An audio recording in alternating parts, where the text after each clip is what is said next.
Imam Zain al-Abidin says something very interesting. He says there are 4 rights your father has over you. The first of them, never call him by his name. Today, wallah, I see people, sons, he calls someone, hey Muhammad. You're like, oh, who's Muhammad, your brother? He says, no, my dad. Number 1, you don't call your father by his name. Number 2, never walk in front of your father in a gathering. Let him go in, then you. Some of us, when we come home, when we get out of the car, we've run inside, remote control, watching, sitting. The father's outside, the poor man with the shopping bags. Some of us, when we come into the mosque, we're with our father together, then we walk in before him. No, Imam says your father always walks in ahead of you. Number 3, and quite beautifully, don't sit down in a gathering until your father sat down. When your father sits, then you sit. I remember one famous speaker, his son, I would always see him when the dad is walking to Mimbar, about to give lecture. Wherever the son is in the crowd, he'll stand. Until the dad sits, then he sits where he is. I asked him one day, I said to him, whenever your dad goes up to give lectures, you're in the crowd, I see you, you stand up until your dad sits. He goes, yes. Imam Zain al-Abidin says, don't sit until your dad sits. My dad stood up, I have to stand up. When my dad then sits, only then I sit. Number 3. Number 4, the most important. Don't do anything that brings abuse to your dad's reputation. Youth in the crowd today, youth listening around the world. I know some of you enjoy the world of drugs. I know. You don't need to think that I live in a different planet to you.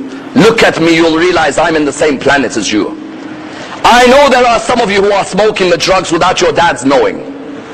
And between you and your dads, you may think, between you and yourself, you may think this is right. If you're not going to stop it because it's haram, at least stop it so you don't damage dad's reputation. Because when the community sees your dad, they'll say, look at him, he comes to the mosque, his son is like this. Imam says, don't do things which bring abuse to your dad's rep. Those of you who are drinking alcohol around the Muslim world who listen to this lecture, I know you may justify it. I know you may say you're not religious at the moment. I don't care. Just don't do things that hurt your dad's rep. Your dad's worked hard to look after you in this world. I had a friend of mine in the Iraqi community. He was getting married. He said to me, would you come to the wedding? Now you know, people like myself, we're only invited to nikah. No one invites us to receptions. I don't know why. They always invite me to the boring events. I get invited to the nikah. I hear next day there's a great reception, no one ever invites me. Why? Sayyid Ammar sees what's going on in the reception, he's not going to be happy. Okay. Allah sees, don't worry.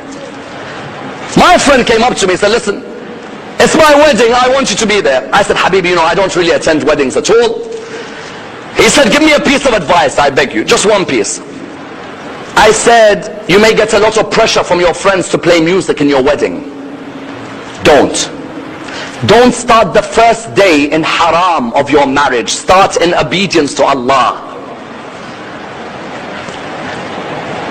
He said to me, why? I said, is your dad going to be at the wedding? He said, yes. I said, your dad might smile when you guys are all dancing. Deep down he's hurt.